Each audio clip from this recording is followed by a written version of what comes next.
காஞ்சிக்கும் வாதாபிக்கும் உள்ள இன்னும் ஒரு வித்தியாசத்தையும் அதுவரைக்கும் காணாத காட்சி ஒன்று கண்டா. ஆனா அவனோட எண்ணம் நிறைவேறப் போவதில்லை.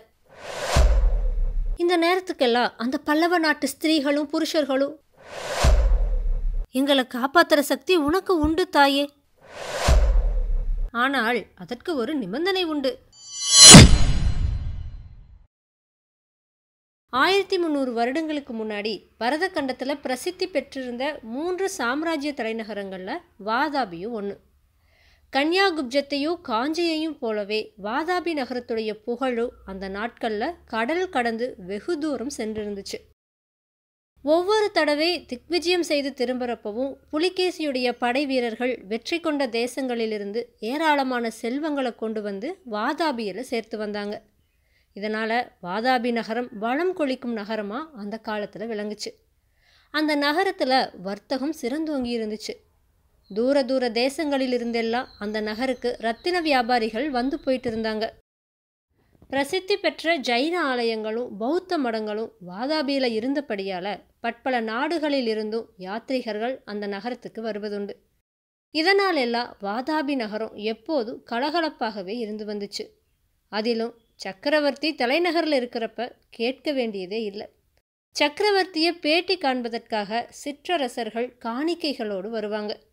சீனம், பாரசீகம் முதலிய தூர தூர தேசங்களிலிருந்து அரசாங்க தூதர்கள் வருவாங்க.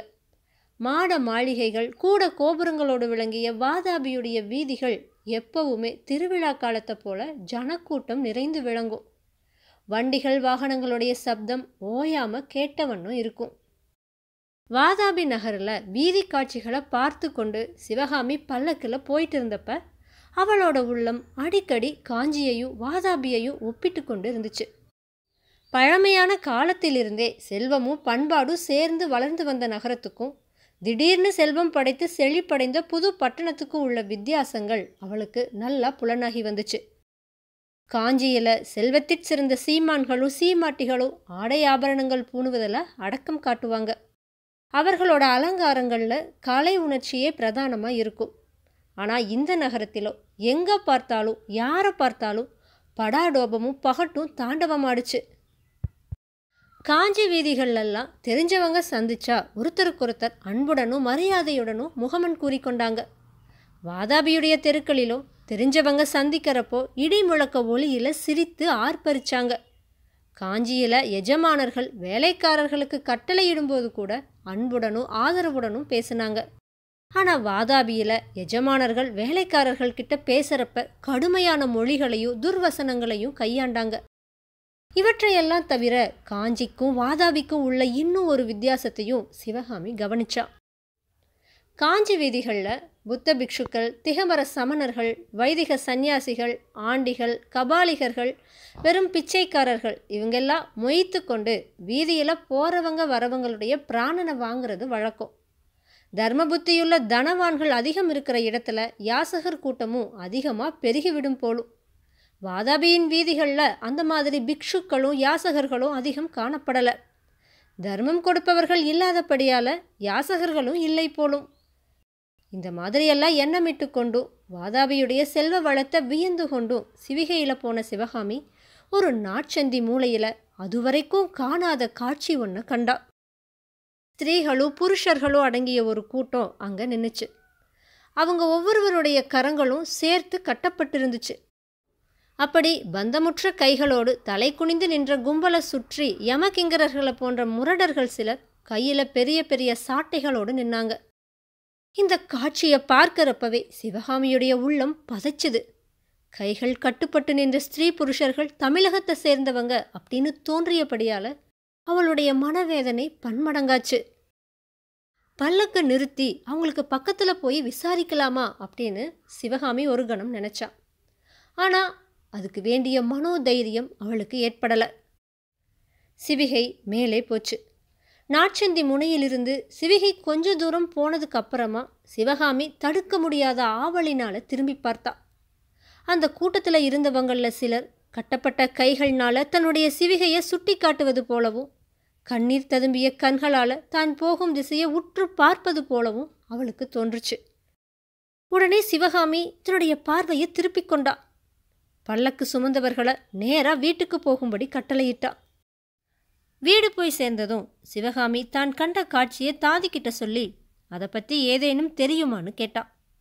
தாதி தனக்கு தெரியாதுன்னு சொல்லவே போய் விசாரித்து கொண்டு வரும்படி பணித்தா. அவ்விதமே அந்த தாதி வெளியே போய் விசாரித்து கொண்டு வந்தா. அவ கூறிய விவரம் சிவகாமிக்கு சொல்லவே முடியாத பயங்கரத்தையும் மனவேதனையையும் கொடுத்துச்சு. தாதி விசாரித்து வந்து கூறிய விவரம் இதுதான். பல்லவ நாட்டிலிருந்து புலிகேசி சக்கரவர்த்தி அநேக ஸ்திரீ புருஷர்களை சிறைப்பிடித்து கொண்டு வந்திருந்தாரு. அவங்களில் சில பேர் சிறையிலிருந்து தப்பி போக முயன்றாங்க. சிலர் அடிமை தொண்டு செய்ய மறுத்தாங்க. சிலர் உணவு உட்கொள்ளாம பிடிவாதம் பிடித்தாங்க.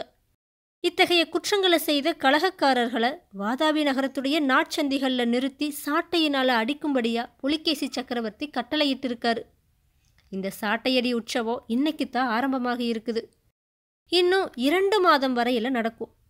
தினம் சாயங்கால வேளையில் வீதிகளில் நடக்கிற வாதாபி நகரவாசிகள் அந்த வேடிக்கையை பார்த்து கழிப்பாங்க. அன்னைக்கு ராத்திரி சிவகாமி ஒரு கணமும் கண்ணுறங்கலை. வேதனையும் துன்பமும் நிறைந்த அவளுடைய வாழ்க்கையில் இதுவரைக்கும் என்னைக்குமே அனுபவித்து அறியாத வேதனையை அவள் அனுபவித்தா. சுளீர் சுளீர்னு அவளோட உடம்புல சாட்டையடி விழுவது போன்ற உணர்ச்சி அவளுக்கு அடிக்கடி உண்டாச்சு. பொன்முகலி ஆற்றங்கரையில் அவள் புலிகேசியை வேண்டி தன்னோடு சிறைப்பட்டிருந்த மாதர்களை விடுதலை செய்தது அவளுக்கு நினைவுக்கு வந்துச்சு. அன்னைக்கு விடுதலையானவங்க சளுக்கர் சைனியத்தினால சிறைப்பிடிக்கப்பட்டவர்களில் ஒரு சிலர் தான் போலும். இன்னும் எத்தனையோ பேரை முன்னால போன பெரும் சைனியம் சிறைப்பிடித்து கொண்டு போயிருக்கணும். இன்று பகல்ல சக்கரவர்த்தி வந்து தன்னோடு பேசியதன் கருத்தும் தனக்கு வாதாபி நகரை சுற்றி பார்க்க அனுமதி அளித்ததன் கருத்தும் இப்போ சிவகாமிக்கு புதிய பொருளில் விளங்க ஆரம்பிச்சுது. சிவகாமியை தன்னுடைய காலில் விழுந்து கெஞ்சும்படி செய்வதற்காக இந்த மாதிரியெல்லாம் ஏற்பாடு செய்திருக்கான் அந்த கிராதகன். ஆனால் அவனோட எண்ணம் நிறைவேறப்போவதில்லை. யார் எப்படி போனாலும் சரி, இனி தான் புலிகேசியுடைய காலில் விழுந்து கெஞ்சப்போவதில்லை. ஒரு நாளும் முடியாது. இப்படியா வஞ்சம் தீர்க்க நினைத்திருக்கா அந்த பாவி? எதுக்காக வாதாபி நகரை சுற்றி பார்க்க கிளம்பணும் அப்படின்னு நினச்சி சிவகாமி தவிச்சா. இரவெல்லாம் தூக்கம் இல்லாமல் துடித்து கொண்டிருந்தா. மறுநாள் பொழுது விடிஞ்சுது. சூரியோதயம் ஆச்சு. வானவெளியில் சூரியன் மேலே வர வர சிவகாமியுடைய இருதய துடிப்பு அதிகமாச்சு. சூரியன் மேற்கு நோக்கி பிரயாணம் செய்ய செய்ய அவளுடைய உள்ளமும் உடம்பும் பதறத் தொடங்குச்சு. இந்த நேரத்துக்கெல்லாம் அந்த பல்லவ நாட்டு ஸ்திரீகளும் புருஷர்களும் நாட்சந்தியில் கொண்டு வந்து நிறுத்தப்பட்டிருப்பாங்க. அவங்களுடைய கைகள் பின்னால சேர்த்து கட்டப்பட்டிருக்கும். இந்த நேரத்தில் யமகிங்கரர்கள் போன்ற காவலர்கள் கையில் பெரிய சாட்டைகளோடு வந்து நிற்பாங்க. இன்னும் கொஞ்ச நேரத்துக்கெல்லாம் சாட்டையினால் அடிக்க தொடங்கிடுவாங்க. சிவகாமி முதல் நாள் இரவு கொண்டிருந்த மன உறுதியெல்லாம் பறந்து போச்சு.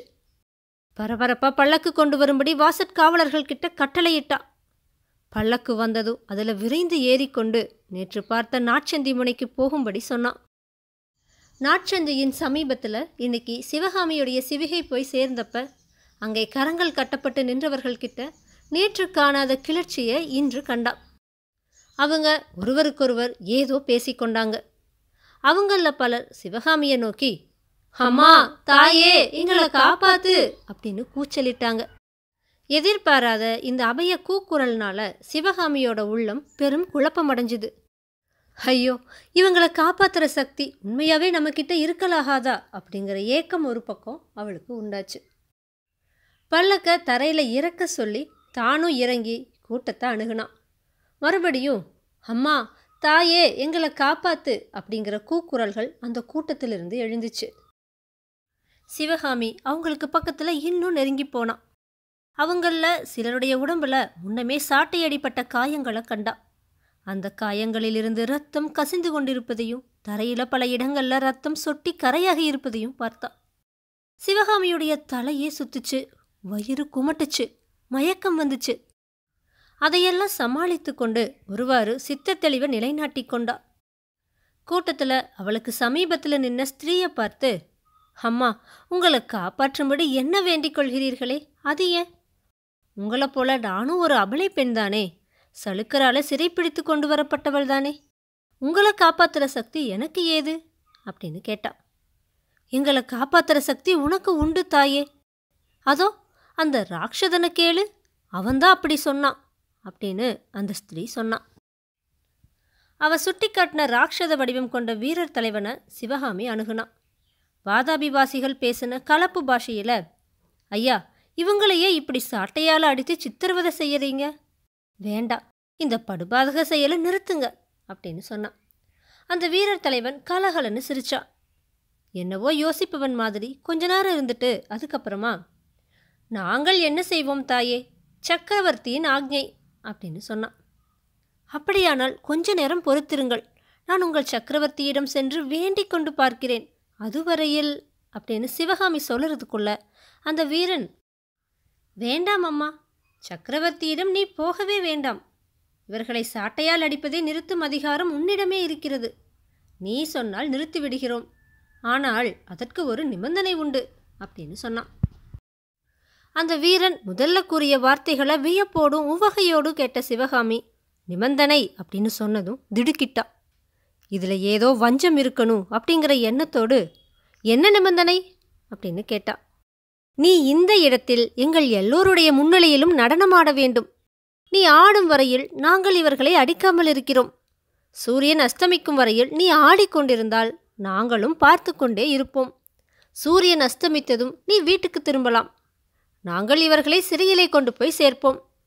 நாளைக்கும் இவர்கள் அடிபடக்கூடாது என்று நீ கருதினால் நாளைக்கும் இந்த மாதிரியே நீ இவ்விடம் வந்து நடனமாடலாம் அப்படின்னு சொன்னான் அந்த கிராதகன். சிவகாமியின் உள்ளத்திலிருந்து எரிமலை தீ குழம்பையும் கரும்புகையையும் கக்கத் தொடங்குச்சு. ஆஹா, இதுவா அந்த பாதகனுடைய எண்ணம்? இப்படியா என் மீது பழிவாங்க பார்க்கிறான்? இப்படியா என் அற்புத கலையை இழிவுபடுத்த நினைக்கிறான்? புத்தபிக்ஷு வேஷத்தில் வந்து என் கலையைக் கண்டு மெய்மறந்து பரவசமடைந்ததாக நடித்ததெல்லாம் இதற்காகத்தானா? ஆனால் அந்த வஞ்சக நெஞ்சனுடைய உத்தேசம் ஒரு நாளும் நிறைவேறப் போவதில்லை. யார் எப்படி போனாலும் சரி, நான் வாதாபியின் நாட்சந்தியில் நின்று நடனம் ஆடப்போவதே இல்லை, ஒரு நாளும் இல்லை. முகத்துல குரோதம் பொங்க, கண்களில் தீப்பொறி பறக்க, நின்ற இடத்திலே ஸ்தம்பமாய் நின்று யோசிச்சுட்டு இருந்த சிவகாமியை பார்த்து மேற்படி வீரர் தலைவன், என்ன முடிவு சொல்கிறாய் தாயே? நடனம் ஆடப்போகிறாயா அல்லது இவர்களை தங்கள் காரியத்தை பார்க்க சொல்லட்டுமா அப்படின்னு கேட்டா. அந்த கேள்வி சிவகாமியுடைய செவிகளில் பழுக்க காய்ந்த வேல் நுழைவது போல நுழைஞ்சுது. திடீர்னு பிரக்ஞை பெற்றவள் போல அவ துள்ளி நிமிர்ந்து நின்று அந்த வீரனை பார்த்தா. ஆஹா, இந்த நாட்சந்தியில் நின்று என்னை நடனமாடவா சொல்கிறாய்? மாட்டேன், ஒரு நாளும் மாட்டேன் அப்படின்னு சொன்னான். அந்த வீரர் தலைவன் முகத்துல புன்னகையோடு, அப்படியானால் சரி, உங்கள் வேலையை நீங்கள் நடத்துங்கள் அப்படின்னு கையில் சாட்டையோடு நின்றவர்களை பார்த்து கட்டளையிட்டான்.